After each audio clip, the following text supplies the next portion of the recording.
ইরানের পররাষ্ট্রমন্ত্রী যে জিনিসটার জন্য ক্ষোভ প্রকাশ করেছে। অন্যদিকে আমরা দেখতে পাচ্ছি ইরান প্রথম থেকে কিন্তু সর্বপ্রথম বাংলাদেশকেই তারা হরমুজ প্রণালী কোনো ধরনের টোল বা কোনো পয়সা ব্যতীতই তারা সেই হরমুজ প্রণালী দিয়ে আমাদের তেল রপ্তানি করার সুযোগ করে দিয়েছে, বা সেখান থেকে তেলের জাহাজগুলোকে তারা ফ্রি করে দিয়েছে। কিন্তু এরপরেও বাংলাদেশ রাষ্ট্র হিসাবে আমরা অকৃতজ্ঞতার পরিচয় দিয়েছি। আমি প্রথমেই একটু প্রিলিউড দিতে চাচ্ছি সংকটটির ব্যাপারে, যে বাংলাদেশ যখন সর্বপ্রথম ফেব্রুয়ারি মাসের 28 তারিখে ইরানে ইসরায়েল এবং আমেরিকা যৌথভাবে আক্রমণ করে এবং তাদের সুপ্রিম কমান্ড সহ তাদের শীর্ষস্থানীয় 20-30 জন নেতৃস্থানীয় ব্যক্তিবর্গ সেই আক্রমণে নিহত হয়। স্বাভাবিকভাবে আমরা মুসলিম বিশ্বের একটা পার্ট, ওআইসির একটা সদস্য রাষ্ট্র সেটা ইরান, সেখানে ব্যাপক নিন্দা জানানোর কথা ছিল। সেই হিসাবে আমরা 57টি ওআইসি সদস্যভুক্ত মুসলিম দেশগুলোর প্রতিক্রিয়াগুলো ছিল একেবারেই ঢিলে ঢালা এবং কোনো তীব্র প্রতিক্রিয়া কোনো দেশই দেখায় নাই। একই সাথে যে আক্রমণটি পরিচালিত হয়েছিল সেই আক্রমণটা হারবার করা হয়েছিল মুসলিম দেশগুলোতেই, দ্যাট মিনস গালফ কান্ট্রিগুলোতেই, এবং সে জায়গাতে বাংলাদেশের বিবৃতিটাও ছিল খুবই অস্পষ্ট টাইপের। শুধুমাত্র তারা সেটিকে উদ্বেগ প্রকাশের মাধ্যমেই সীমাবদ্ধ রাখে। এর অন্যতম যে কারণের ব্যাকগ্রাউন্ডে বাংলাদেশে একটা রাজনৈতিক প্রেক্ষাপট আছে। হয়তো বাংলাদেশে আজকে যদি সত্যি সত্যি জনগণের একটা সরকার প্রতিষ্ঠিত হতো, যারা ইন্ডিয়া বা আমেরিকা বা কোনো আধিপত্যবাদকে যদি তারা কেয়ার না করতো, তাহলে কিন্তু বিবৃতিটা স্পষ্ট হতে পারত। সে স্পষ্টটা কেমন? সেটা হচ্ছে আমরা স্ট্রংলি বলতে পারতাম যে এখানে কারা অ্যাগ্রেসর। এখানে আমরা ইসলামকে যদি বাদও দিই, যে আমরা একটা মুসলিম কান্ট্রি আঘাতপ্রাপ্ত হয়েছে, সেই ডেফিনেশন বাদ দিলেও ইসলামে কি বলা আছে? মজলুমের পক্ষে দাঁড়ানোর জন্য। আমরা শিয়া সুন্নি বা অন্য সমস্ত মতভেদ যদি বাদ দিয়ে দিই, এখানে আমরা মনে করি যে ইরান মজলুম, তাদের প্রতি আক্রমণ করা হয়েছে এবং তাদেরকে কোনো ধরনের কোনো নোটিশ বা যুদ্ধের পূর্বাভাস না দিয়ে তাদেরকে আক্রমণ করা হয়েছে।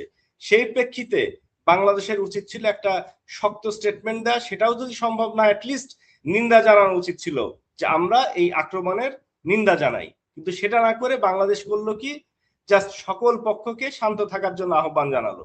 তার মানে ইরান এবং আমেরিকা ইসরায়েল তারা একই স্ট্যাটাসে, উভয়ই দায়ী। এটাই বাংলাদেশের বিরুদ্ধে বোঝা যায়, যেটাই আজকে মানে পরবর্তীতে ইরানের পররাষ্ট্রমন্ত্রী যে জিনিসটার জন্য ক্ষোভ প্রকাশ করেছে। অন্যদিকে আমরা দেখতে পাচ্ছি ইরান প্রথম থেকে কিন্তু সর্বপ্রথম বাংলাদেশকেই তারা হরমুজ প্রণালী কোনো ধরনের টোল বা কোনো পয়সা ব্যতীতই তারা সেই হরমুজ প্রণালী দিয়ে আমাদের তেল রপ্তানি করার সুযোগ করে দিয়েছে, বা সেখান থেকে তেলের জাহাজগুলোকে তারা ফ্রি করে দিয়েছে। কিন্তু এরপরেও বাংলাদেশ রাষ্ট্র হিসাবে আমরা অকৃতজ্ঞতার পরিচয় দিয়েছি। এবার দ্বিতীয় পয়েন্টে আসি। বাংলাদেশ রাষ্ট্র বা যে কোনো রাষ্ট্রের জন্য মিনিমাম 3 মাসের তেল মজুদ থাকার কথা, কিন্তু আমাদের রাষ্ট্রীয় কাঠামো এত দুর্বল যেখানে আসলে 1-1.5 মাসের বেশি তেল মজুদ করার মতো আমাদের সামর্থ্য নেই। মানে আমাদের গোডাউন গুলো বা মজুদ করার যে অ্যাবিলিটিস, সেই অ্যাবিলিটিসটাই আমাদের নাই যে আমরা এখানে 3 মাসের মজুদ করব। সুতরাং আলটিমেটলি যে মজুদটা অ্যাকচুয়ালি থাকে সেটা 1 থেকে 1.5 মাসের মতো সময়ের জন্য থাকে। এরপরেও আমরা যদি এর মধ্যে অল্টারনেটিভ চ্যানেল দেখলাম, যেমন রাশিয়া, ভেনেজুয়েলা অথবা আমাদের সিঙ্গাপুর বা অন্যান্য যে দেশগুলো থেকে আমরা তেল রপ্তানি করে থাকি, তাদের সাথে আমাদের কমিউনিকেশন বাড়ানো উচিত ছিল ফ্রম ডে ওয়ান, কিন্তু সেটা সরকার করতে সম্পূর্ণ ব্যর্থ হয়েছে। অন দ্য কন্ট্রারি আমরা দেখতে পাচ্ছি যে আমাদের পার্শ্ববর্তী রাষ্ট্র ইন্ডিয়া রাশিয়া থেকে তেল নিচ্ছে পূর্ব থেকেই। তারা আমেরিকার মানে হুমকি সত্ত্বেও তারা রাশিয়া থেকে তেল নেওয়া বন্ধ করেনি, এবং আমরা সেই সেকেন্ডারি সোর্স থেকে আবার ইন্ডিয়া থেকে তেল আমদানির চিন্তা করছি। সেখানে ইন্ডিয়া 2 বা 3 গুণ অধিক দামে আমাদের কাছে তেল বিক্রয় করবে, যেটা আমাদের ইকোনমিতে প্রেসার ক্রিয়েট করবে। এখন পর্যন্ত সরকারি বিবৃতি মোতাবেক আমাদের তেলের কোনো শর্টেজ নেই, কিন্তু পেট্রোল পাম্পগুলোর চিত্র হচ্ছে সেখানে ঘন্টার পর ঘন্টা, 2 ঘন্টা, 3 ঘন্টা, 5 ঘন্টা ওয়েট করে তারপরে তেল পাওয়া যাচ্ছে। সেকেন্ড যদি পয়েন্টে আমি আসি, তাহলে হচ্ছে অকটেন এবং পেট্রোলের কোনো ঘাটতি থাকার কথা না, কারণ বাংলাদেশে যে পরিমাণ ফার্নেস অয়েল উৎপন্ন হয় গ্যাস ফিল্ড থেকে, সেটাই আমাদের অকটেন চাহিদা মেটানোর কথা। এবং সেই হিসাবে ধরলে অকটেন এবং পেট্রোলের যে ঘাটতিটা দেখা যাচ্ছে সেটা আর্টিফিশিয়াল। ডিজেলের ক্ষেত্রে হয়তো সেটা থাকতে পারে, কিন্তু অকটেন এবং পেট্রোলের ক্ষেত্রে সেই ঘাটতিটা টোটালি আনএক্সপেক্টেড। এখানে সরকারের ম্যানেজমেন্টের প্রবলেম আছে, এবং আমরা যথাযথভাবে যেখানে রেট করার প্রয়োজন, যেখানে মজুতদারি করা হচ্ছে, সেগুলোকে পয়েন্ট আউট করতে পারিনি, এবং সেখানে কোনো আক্রমণও করা মানে হানা দেওয়া সম্ভব হয় নাই। এখানে বাংলাদেশের জন্য উল্লেখযোগ্য বিষয় হচ্ছে, আমরা সম্পূর্ণরূপে, আপনারা যদি লক্ষ্য করেন তাহলে আমাদের রাষ্ট্রীয় কাঠামোতে আমরা একটা সকল ক্ষেত্রে দুর্বলতার পরিচয় দিচ্ছি, যেটা পূর্ববর্তী সরকারের কন্টিনিউয়েশন হিসাবে। আমরা শেখ হাসিনার ক্ষেত্রে যে পররাষ্ট্রনীতি দেখেছি, একই ধরনের পররাষ্ট্রনীতির কন্টিনিউয়েশন, ইভেন কোন কোন ক্ষেত্রে ওয়ার্স দ্যান দ্যাট। শেখ হাসিনা শুধুমাত্র সব ক্ষেত্রে ভারতের উপর নির্ভরশীল ছিল, এবং ভারতই তার একমাত্র প্রভু ছিল। এখন আমরা দেখতে পাচ্ছি শুধু ভারত আমাদের প্রভু না, পাশাপাশি আমেরিকাও আমাদের প্রভু। অ্যাটলিস্ট শেখ হাসিনা কিছু কিছু ক্ষেত্রে আমেরিকার বিপক্ষে বোল্ড কথা বলেছেন, কিন্তু বর্তমান সরকারের কাছ থেকে আমরা সেটাও পাচ্ছি না। সুতরাং সেই ক্ষেত্রে আমি মনে করি পররাষ্ট্রনীতির ক্ষেত্রে আমরা যথেষ্ট দুর্বল, এবং বাংলাদেশের ইতিহাসের সবচেয়ে নাজুক পরিস্থিতিতে আমরা বিরাজ করছি। যে দলটি আজকে ক্ষমতায়, সেই দলের প্রতিষ্ঠাতা রাষ্ট্রপতি শহীদ জিয়াউর রহমান, তার আমলে বাংলাদেশের পররাষ্ট্রনীতি সবচেয়ে শক্তিশালী ছিল। আর এখন বাংলাদেশের পররাষ্ট্রনীতি গত 55 বছরের মধ্যে সবচেয়ে নাজুক অবস্থানে আছে, এবং এই তেলের যে ক্রাইসিসটা, এটা লং টার্ম বাংলাদেশ ইকোনমিকে এফেক্ট করবে, এবং সেই ক্ষেত্রে অবশ্যই আমাদের এই পররাষ্ট্রনীতি, রাষ্ট্রীয় পলিসি এবং রাষ্ট্রের ইনফ্রাস্ট্রাকচার সবগুলোর কম্বাইন এফর্টে একটা ম্যাসাকার ক্রিয়েট হবে যদি যুদ্ধটা আরো কিছুদিন দীর্ঘায়িত হয়। এটাই আমার ইরান যুদ্ধ এবং তেল সংকট নিয়ে আমার বক্তব্য। আচ্ছা, আমি জনাব মেজর আলতামাস একটা বিষয় বলি যে গত পরশুদিন পররাষ্ট্র প্রতিমন্ত্রী তিনি বলেছেন যে দেশে জ্বালানির সংকট নেই, আমরা আমাদের পর্যাপ্ত পরিমাণ জ্বালানি রয়েছে, এবং সংকট যেন না হয় অন্যান্য দেশের সঙ্গে ওনারা যোগাযোগ করার চেষ্টা করতেছেন।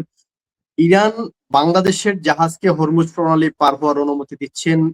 বেশ কিছু সংবাদ এসেছে যে জ্বালানি তেল দিয়ে ইতিমধ্যে চট্টগ্রাম বন্দরে আমাদের বেশ কিছু শিপমেন্ট চলে এসেছে। তারপরেও কেন জ্বালানি সংকটের সম্ভাবনা রয়েছে বা সংকটের কথা বারবার সামনে আসতেছে?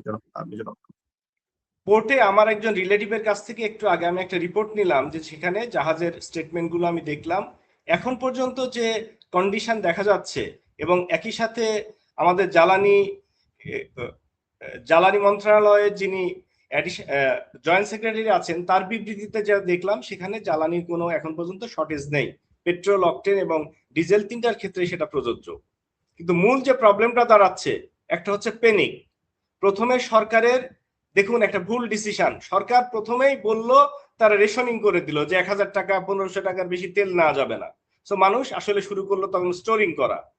একই সাথে মজুতদারি, যারা পেট্রোলের ব্যবসা করে বা যারা ফুয়েল ট্যাঙ্ক পাম্পগুলোর মালিক, তারা এগুলোকে স্টোর করলো, আর্টিফিশিয়াল একটা ক্রাইসিস ক্রিয়েট করা সৃষ্টি করলো।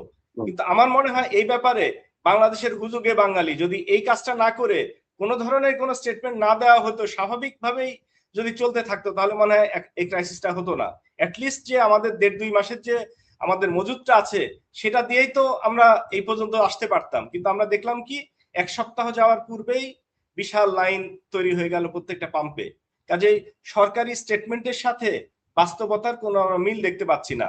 আমরা দেখলাম কিছু এমপি, তারাও যে 2 ঘন্টা দাঁড়িয়ে লাইনে যে তেল নিয়েছে, এবং তাদেরকে যখন সাংবাদিক জিজ্ঞাসা করছে সরকারি দলীয় এমপি যে আপনাদের এই ব্যাপারে মন্তব্য কি, তারা জাস্ট মন্তব্য না করেই সাংবাদিকদেরকে অ্যাভয়েড করে চলে আসলেন। তারা স্বীকারও করছেন না যে তেলের সংকট আছে, আবার অন দ্য কন্ট্রারি তারা সিচুয়েশনটাকে ম্যানেজও করতে পারছেন না। তারা মূলে আঘাত করতে ব্যর্থ হয়েছেন। একদিকে পররাষ্ট্রনীতির ব্যর্থতা, অন্যদিকে ইন্টারনাল ম্যানেজমেন্টের ব্যর্থতা, অন্যদিকে হচ্ছে নতুন কোন একটা সোর্স খোঁজার মতো ডাইনামিজম, এই টোটাল জিনিসটাই নাই। যে পররাষ্ট্র মন্ত্রণালয়ের ঊর্ধ্বতন কর্মকর্তা বা পররাষ্ট্রমন্ত্রী, যিনি 2001 থেকে 6 সম্পূর্ণরূপে ব্যর্থ ছিলেন, তিনি আবার এখন জ্বালানি মন্ত্রী হিসাবে দায়িত্ব পালন করছেন। কাজে আমরা তার কাছ থেকে এর চেয়ে খুব ভালো কিছু আশা করবো এমনটা হতে পারে না। ধন্যবাদ।